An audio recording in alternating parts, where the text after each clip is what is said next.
Thank you for taking part in our virtual media briefing regarding the City of Dallas I'm sorry, response to the Travis. winter. Travis, are you starting it now? Because right now you're in practice mode, so only the Okay, panelists can hear you. So if you get ready to okay, start, let me take you out of practice mode. okay, we're ready to go. All right. Okay. Now you're good to go. Good afternoon. Thank you for taking part in our virtual media briefing regarding the City of Dallas response to the winter storm we're now experiencing. I'm Rick Erickson, Deputy Director of the Communications, Customer Experience, and 311 departments. I'll be moderating this call, and Claudia Torrescano will be available for Spanish interviews and translations. We will also post updated city information on dallascitynews.net and our social media sites. Now let's get some updates from our key city departments, and then we'll open up the lines for media questions. Dallas Manager of Public Information Jennifer Brown will announce each media organization in the order of registration. If you have any follow-up questions that we don't get to, please email those to us at media@dallas.gov. First up is Kevin Oden, the Director of Emergency Management and Crisis Response. All right. The, right. Thank you, Rick, and good afternoon, everyone. As was said, Kevin Oden, Director of Emergency Management and Crisis Response here at the city. I want to start by, again, recognizing and thanking our mayor and city council uh, for their support and leadership, as well as City Manager Tolbert for her leadership and empowerment throughout this event. Just some quick highlights to provide to you all. Uh, Internally, as the event has started, we have processed 2 resource requests. Both of these resource requests are related to supporting the Office of Homeless Solutions shelter operations alongside our partners at Austin Street, Our Calling, and others. Last night, staff here at the city provided shelter to almost 1,000 persons, and this number is expected to grow as the event evolves. And so we want to recognize the tremendous work that whole team is doing. Secondly, we are monitoring all of our 311 calls. Those can help give us a good indication of what's going on. And we presently have 2 concerns related to heating and multifamily properties. Our code compliance department is currently responding to those. So we're good on that front. And then third is traffic. So over the last 24 hours, the city has worked 27 traffic incidents. In the past 4 hours, though, our volume of traffic accidents is roughly double what it normally would be on a typical day. So we still encourage folks, if you don't have to be out, don't go out, and to take your time, travel safely, and especially if you see emergency crews or our sanding and ice operations, please slow down as you go around them. In my ongoing conversations with Encore, they have provided us some additional updates regarding power reliability in Dallas. So the latest update I've gotten is there's been very limited impact on power. There's only 69 customers that are currently without power. And then Encore has also conveyed that their crews are dispatched to get service restored. And additionally, they have other crews in capacity here in the region to work on a 24-hour basis. Lastly, Encore has prioritized all of our critical sites for this event, including our inclement weather shelters, that if there are any disruptions to power, that service will still remain on there. Finally, I just want to talk quickly about one of the tools we're leveraging that's new for this event. We've married up our traffic and our weather monitoring system. What this allows us to do is look at traffic accident locations, traffic volume, as well as precipitation data all in one. We use this to proactively identify hotspots, provide that information to our ICE Force teams. They can go out and scout if additional sanding is possible.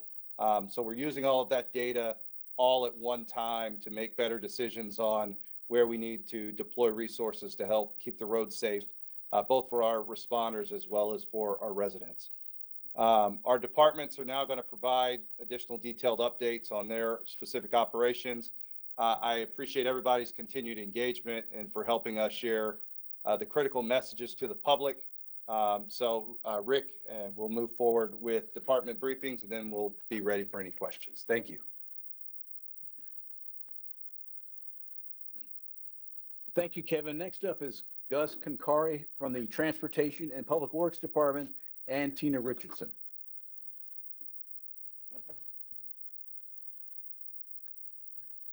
Thank you, Rick. Gus Concari, Director of the Department of Transportation and Public Works. So on the transportation operation side, we've got less than 10 traffic signals on flash or out. So staff is attending to that. And then we had, as a result of accident, one pedestrian pole being hit and damaged. So we're going to attend to that. On the roadway side, Assistant Director Tina Richardson will provide additional details, but in general, we have been sending critical locations as well as trouble spots, and staff has been operating on 12-hour shifts. So with that, Tina, if there's anything else that you would like to add, please go ahead. Thank you, Gus. You said it perfectly. We're seeing little accumulations in the areas, but we received a lot of calls in the southwest part of town, the Oak Cliff area. We still have 50 trucks that are out monitoring the roads along with us and DWU.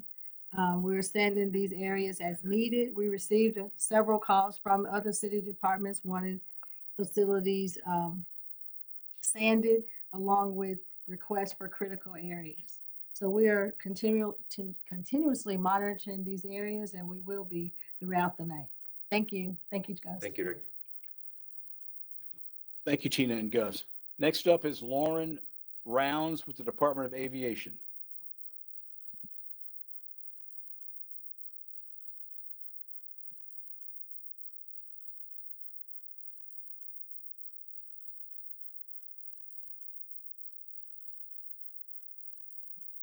Okay, we'll come back to Lauren. Next is Christine Crossley with the Office of Homeless Treatment. Solutions.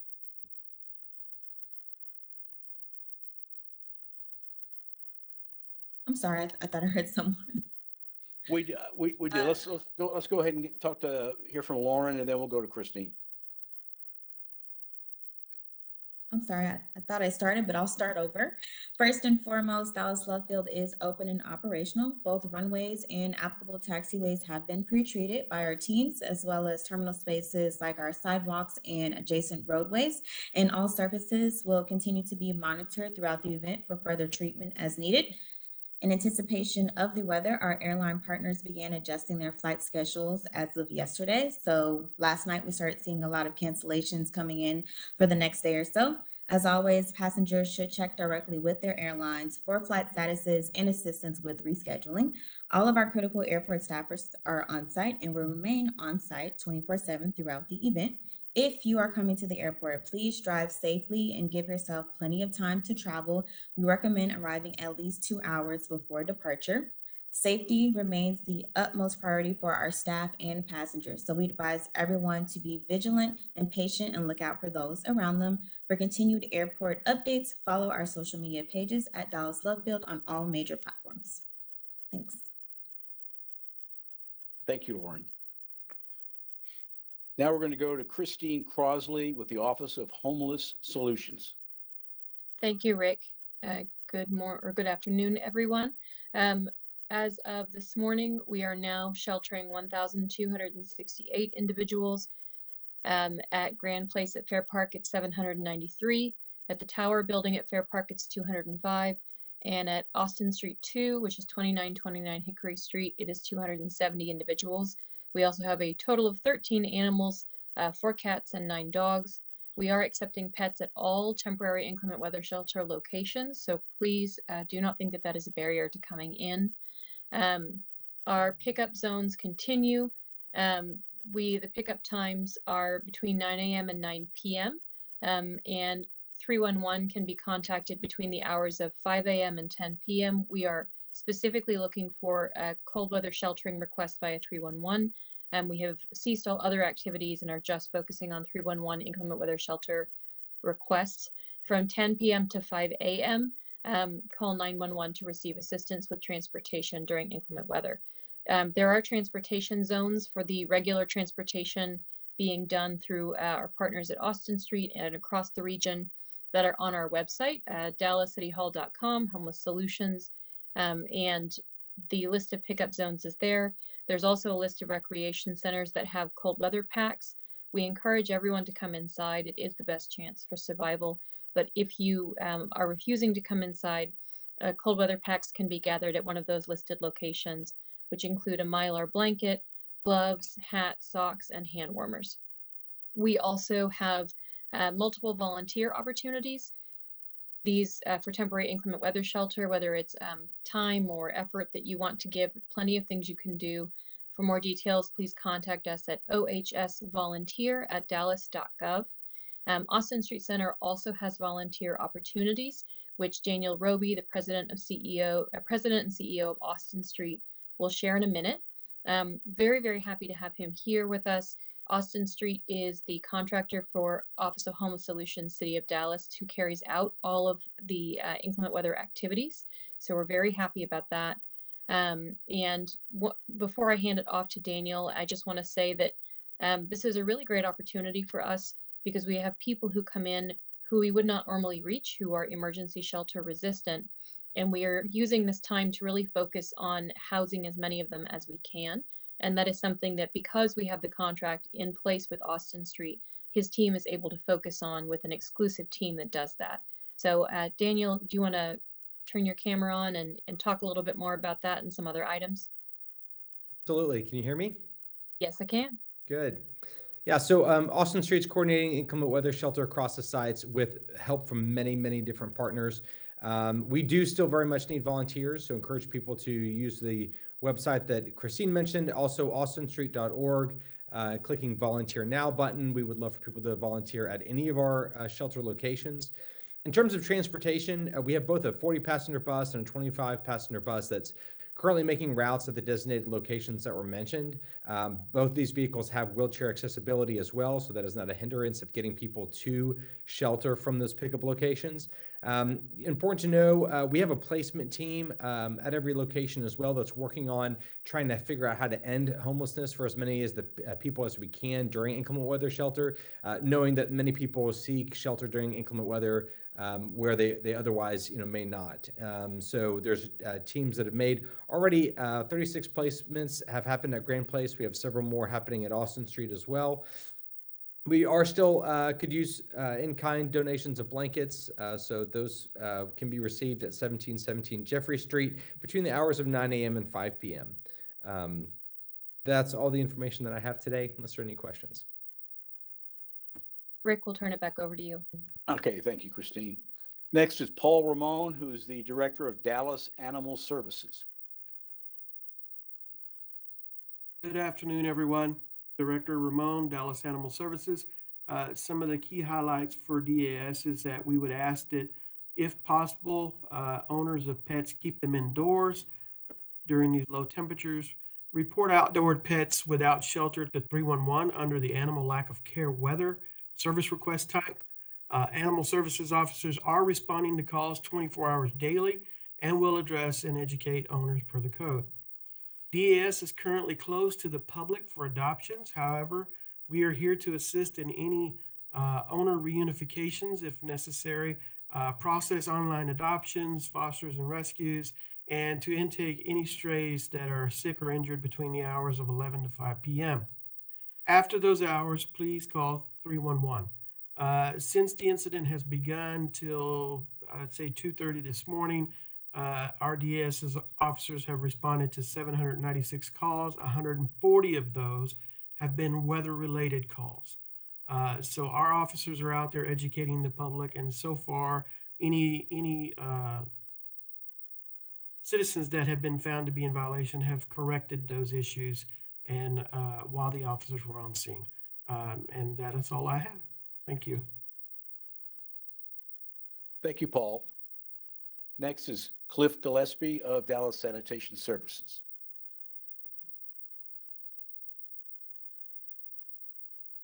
Good afternoon, Cliff Gillespie, Director Sanitation. So due to the deteriorating street and alleyway conditions in neighborhoods, all Thursday collection routes were suspended as of 11 a.m.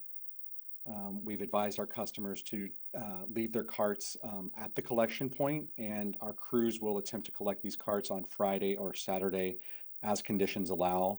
For our Friday customers, they may place their carts at their collection point as well, but we do ask them to be aware that the collection may be significantly delayed or postponed this week. That's all I have. I do continue to encourage our customers to check with city information sources regularly for any further updates that may come from sanitation. Thank you. Thank you, Cliff. Now we're going to check in with the Dallas Police Department and Assistant Chief Terrence Rhodes.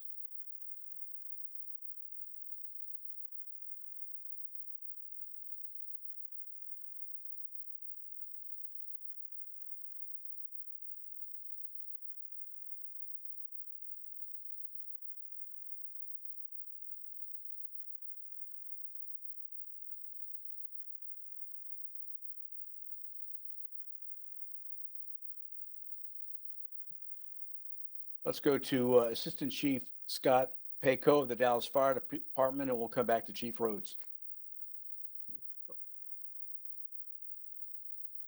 Good afternoon. I'm Scott Pecco, Interim Assistant Chief Dallas Fire Rescue. We continue to monitor the situation, understanding we have cold weather plans and procedures in place that we've had since Tuesday that we continue to follow. These are for enhanced operations, which include collaborative efforts with the Water Department for cutoff water calls, transportation for understanding the critical areas of sanding that we need to pay attention to, Public Works with our saw crew to ensure that we have safe and effective routes, and also Office of Homeless Solutions as we continue to assist with the after-hours transport of people in need for shelter. To this point, we have assisted in the transportation for a total of 48 individuals that are after hours to get them to shelters and allow for a sheltering aspect of their time frame. We also continue to maintain awareness and readiness and ensure situational awareness for our members that are out there working and looking out for our residents as well as our personnel and their exposure to the weather. We will continue to monitor this as this time frame moves on, and we are ready to respond. Thank you. Thank you, Chief. In place of Dallas Police Assistant Chief Rhodes, Major Nathan Sawyers is here in our command center. Good afternoon, Nathan Sawyers at the Dallas Police Department. We remain staffed and ready to respond to calls. We'll continue to monitor the calls, make sure that we have adequate staffing, and monitor the roadways for any assistance needed. Thank you. Okay, and then last is Daisy Fast, who's the Director of Communications, Customer Experience, and 311 to discuss 311 operations. Thank you, Rick. Good afternoon. I would like to remind everyone that Dallas 311 is here 24 hours, 7 days a week to assist you with requests for city services and the latest city information. Our call volume right now is very manageable. Callers are not experiencing any hold times right now as 311 agents are answering all calls within 16 seconds on average. Our top calls related to inclement weather are related to concerns for pets and animals that are outside in these conditions, and also inclement weather shelter transportation requests for our homeless population. Dallas customers are encouraged to continue to contact 311 during this time to report these and other city concerns via the free Dallas 311 mobile app or by calling 311 directly. Also, please continue to monitor the City of Dallas's homepage, dallas.gov, for the latest updates. Thank you, and back to you, Rick. All right, thank you, Daisy. Now Jennifer Brown will call on media outlets in the order of their registration. Thank you. Thank you all for attending today, and thank you to the City of Dallas for all of your work. I will start off here with the first organization on the registration list, NBC News. Do we have a representative from NBC News with an inquiry today?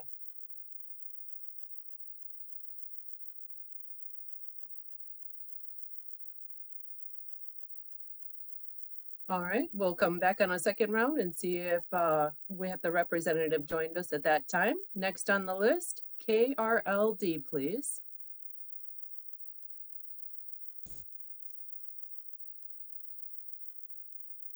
KRLD, box 4.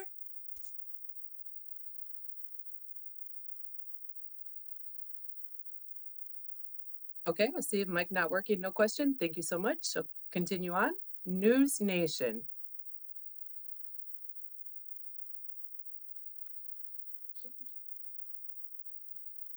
All right, it looks like we just need to unmute some of the participants here as they're being called on. So we have Brandon Snowden, News Nation. Okay, so they've all been unmuted now. Thank you so much.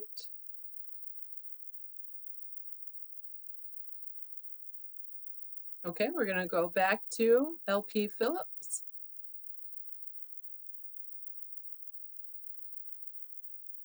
From KRLD.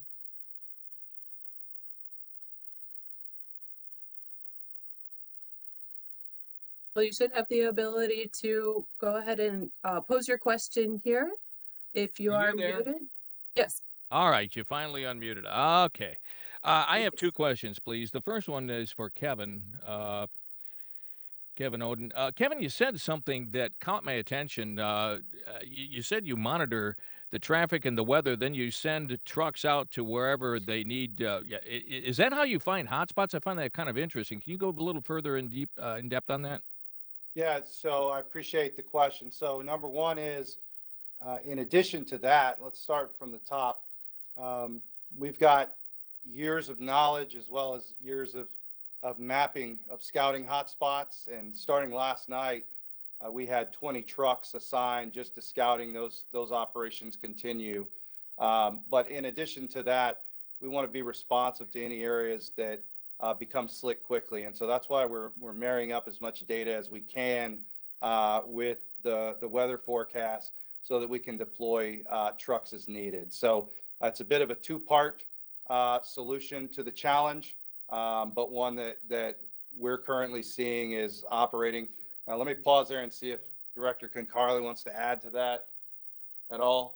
You want to add to any of the sanding operations, sir? No, I mean, just again, you covered it. So we do have we're marrying up, like you said, the old data and putting it on the map so that we have a pretty good idea to optimize the use of the resources. Okay, just to make sure though, you see something on a map that looks like a lot of accidents, and you just send somebody there. Is that what you're doing? Yeah, so essentially we're scouting out areas where traffic accidents are occurring, where we see a lot of precipitation all at once. That tells us let's scout that area, and if we need to serve that area, let's do it. Okay, thank you. The second question, this will be my final one for Laura Rounds from Love Field. When we're talking about the number of cancellations we're seeing now and the number of delays, is that because of the conditions at Love Field, or is that because of conditions at other airports that are in bad weather and it's trouble getting planes in and out from here? So again, our responsibility is treating the pavement and making sure the airfield is safe and operational, and we're maintaining that responsibility. So it could be a number of factors impacting their flights. It can be their starting destination or their end goal. It's just varying factors that might impact their flight load. It could be staff. It could be different reasons. But it is not the conditions out at Love Field itself. The runways are clear and everything's fine there. There's no problem on Love Field. Correct. Thank you. Thank you for those questions. And I'll start back at the top again, since I know we had some problems with the mute button. First on the list, NBC, please. Hey there, no questions. We're good. Thank you so much. Did I have News Nation on the line? Okay, I will move on next to KERA. Any questions from KERA? No questions right now. Thank you. Thank you so much. Spectrum News. Telemundo? Yes, hello, Carlos Bata from Telemundo here.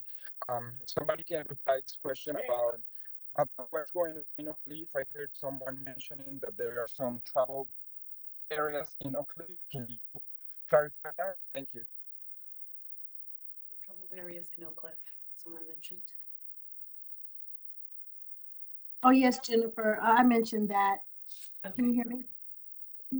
Yes, we've been sanding, we got a lot of requests for sanding of the bridges. We got a few locations in Oak Cliff, Illinois, Beckley, Marsalis that we sanded. We got a special call for, but overall it's for the bridges and the overpasses in Oak Cliff. Okay, thank you for the question. Moving on next to, I have, And for Telemundo, if they need any additional information, they can contact me during, and we'll be available or send Thank you any so questions via text. Yes, thanks. thank you so much, Claudia. Yes, Spanish interviews are available. Thank you, Claudia. Next on the list, I have KLIF, 570 KLIF. Yeah, this is Clayton Neville with KLIF. I was just wondering if there was somebody probably with the Homeless Solutions Office who could answer, as the shelters remain open and this event continues, especially with the cold temperatures, what are some of the resources or just needs that may be available from the public? Are there any needs from the public as far as volunteers or food, or what are the logistics there as this thing continues? Thank you for that question. Absolutely. We have two methods of getting volunteers. You can email ohsvolunteer at dallas.gov. And, there are plenty of things in terms of volunteering on site. I know we need larger adult coats for men. We have a lot of female coats, but not as many male coats. We also need people to cover food for volunteers and staff. And then, of course, there are the larger asks for, food for individuals who are unsheltered. And I know, Daniel, if you can jump on, you had a few specific things as well that you wanted to bring up. Yeah, we would appreciate blankets as well. So the in-kind donations of blankets would be useful. Those can be dropped off at Austin Street, which is 1717 Jeffrey Street, at 75226, between the hours of 9 a.m. and 5 p.m.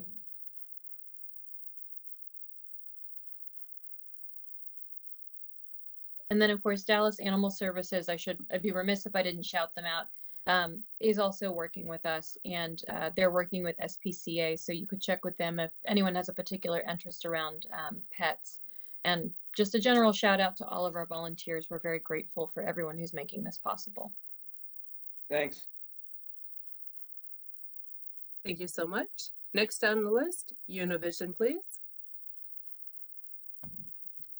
Yes, hi, this is Miguel Ángel Piñero with Univision, and I wonder if we can get a little more details about those 29 accidents last 24 hours. I mean, maybe the most critical areas, maybe injured, transportations. Can we get a little more on that? And y si podemos recibir la respuesta también en español, I really appreciate it as well. Follow up and send that to them. Yes. Do you have that? 29? Yes. Okay, perfect. I'll just answer quickly Good. and just translate. Yes, thank you for the question. We'd be happy to provide additional specific information at the conclusion of this call. What I will say is that the numbers we see, the accidents are generally spread out amongst the city. We do see them concentrated mostly on major thoroughfares. And so we're working them again as we normally would with normal procedures and have the resources in place to address that. And at the conclusion of this, we'll follow up with more specific information. Y referente a los accidentes que se están presentando a través de la ciudad, bueno, es en diferentes partes de las mismas y hay no hay definitivamente algunos puntos de concentración, pero están todos los recursos han sido desplegados para poder ofrecer el apoyo. Cualquier detalle que se ofrezca, estamos a la orden. Al final, puedes enviar un mensaje o nos podemos conectar para proporcionar mayores detalles. Gracias.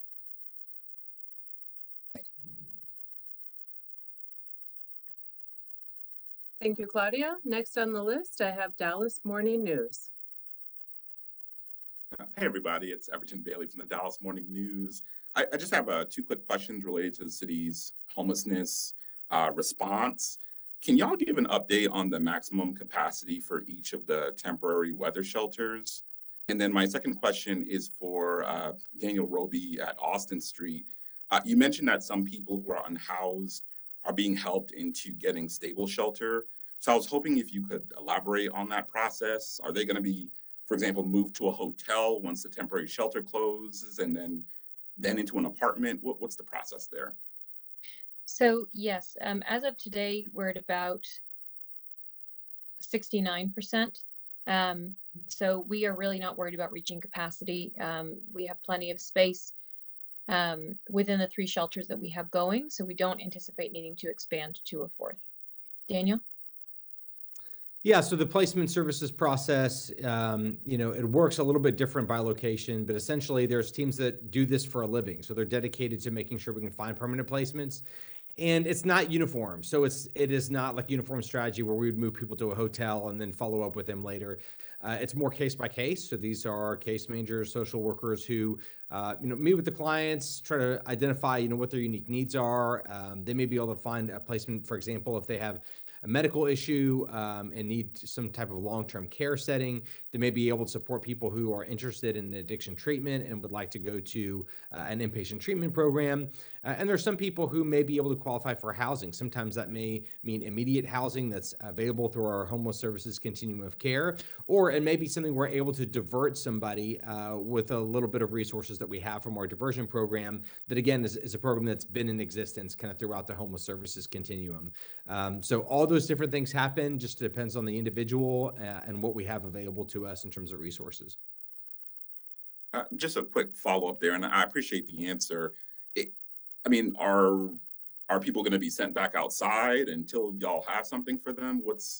What happens once they leave the temporary shelters? I know you said it's case by case basis, but what's the range of options once they leave the shelter this weekend or next week? Well, very proud of our continuum, generally speaking. So, like nationally, homelessness has gone up more dramatically in the past 2 years than ever in recorded history since 2007. So, Dallas is doing far better than the rest of the country in terms of our ability to respond to homelessness. That said, we still have an estimated about 1,500 people in our point in time count. We'll serve approximately that many people now, so we know we have at least that many, if not more. And with those numbers, certainly many people, when the weather improves, will choose to go back to their encampments wherever those may have been, or they may shelter at a new location based upon their choosing. Our focus at this point in time is really about life-saving critical care, making sure that people live until the end of the storm for us to be able to follow up with them. And the good news is that everyone who goes through any of the inclement weather shelters are put into the homeless management information system, which gives us the ability to reach out later. It also gives us the ability to begin an engagement process with them and know who is in our community and what their needs are. So that's a step forward. Certainly, we have a long way to go, and we won't be able to find a permanent placement for all 1,500 plus individuals, but we're doing making those placements for as many as we can. Thank you. Thank you. Next on the list, Fox 4 News. All right, double checking with CNN.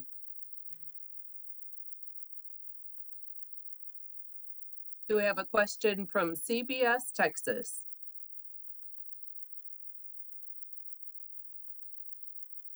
How about D Magazine?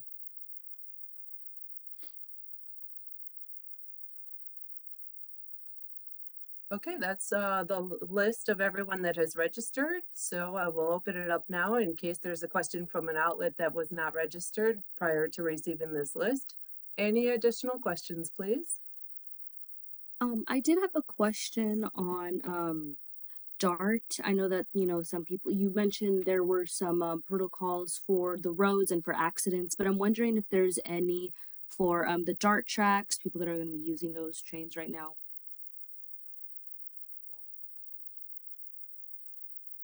Yeah, thank you for the question. So those would typically be managed by DART.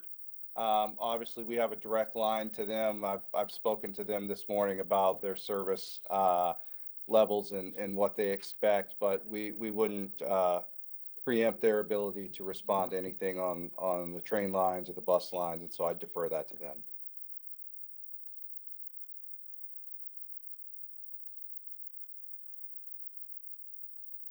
Thank you. Any other questions?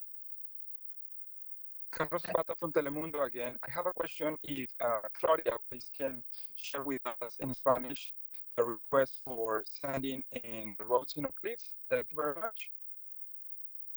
311. 311.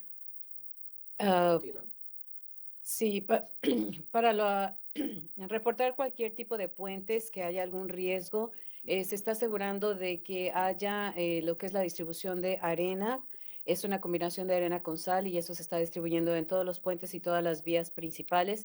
Y para cualquier reporte, todos se les invita a que marquen a la línea 311. Y eso es para hacer cualquier tipo de reporte 311. Y en este momento el tiempo es muy rápida la respuesta, así que se les invita a todos a reportar cualquier incidente a la línea 311. Gracias. Claudia, ella mencionaba específicamente que han recibido llamadas que piden arena en la Berry, por ejemplo, en Clarendon. No sé si tienen más información sobre eso o lo quieren dejar así abierto de que la gente tiene que llamar a reportar dónde están los problemas para recibir arena. Así es, no necesariamente estamos esperando de parte de la comunidad que hable a la línea 311. Sin embargo, está el refuerzo de todo lo que es el personal distribuido a través de todas las calles y en las avenidas principales, en donde se está cubriendo y asegurando de que esa arena en combinación con sal esté bien distribuida. Así que no se está esperando necesariamente a que la comunidad lo reporte. Gracias. De nada, Carlos, saludos.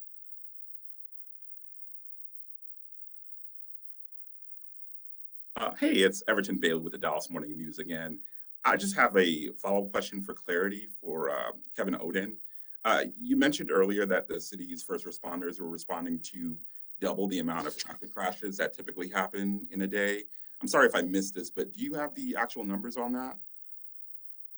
Yeah, well, I can run a report and get that to you. Right now I'm looking at a trend line of hour by hour, what we're seeing versus what we normally see. But we can run a more detailed report if you'd like to see if we can get that to you quickly. Yes, please. Thank you. I'll send a follow-up email.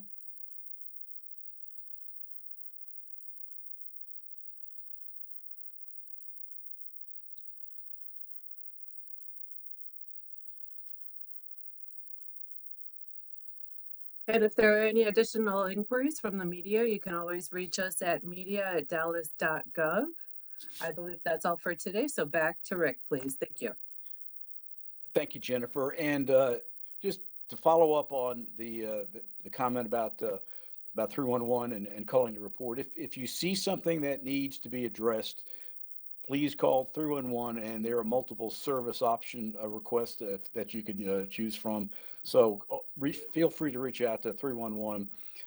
Also, for the media, TV media especially, please don't go out to these service centers unless we know you're coming, because we want to make sure that it's safe out there, and for the crews that are filling up the trucks with sand and getting out on the streets. So let us know. We've arranged B-roll and opportunities the last few days, and we'll continue to do that.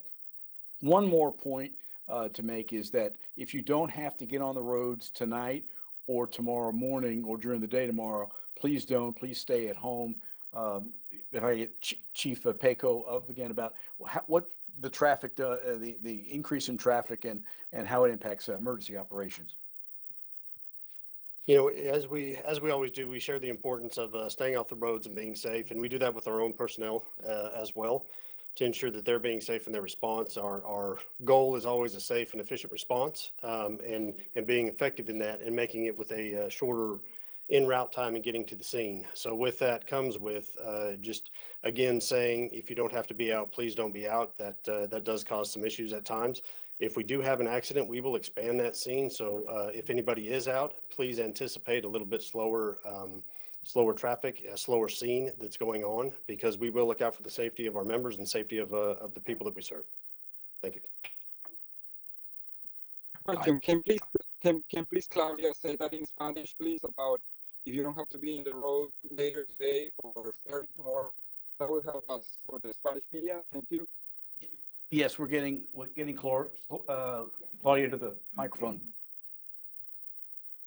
Bueno, y la recomendación para nuestra comunidad es que no salga si no es necesario, no manejen los caminos si no se requiere, porque la idea es evitar accidentes. Entonces, si la gente sale y no es necesario, pues puede llegar a crear un accidente más grande de lo que se puede presentar, ¿verdad? Entonces, esa es la idea. Quédense en casa y no salgan si no es necesario. La idea es evitar accidentes mayores. Gracias. All right, thank you. Well, again, if you have any follow-up questions, please email us at media@dallas.gov. And we're scheduling, we don't know the exact time, but we're planning on having another briefing tomorrow. Thank you and have a good afternoon.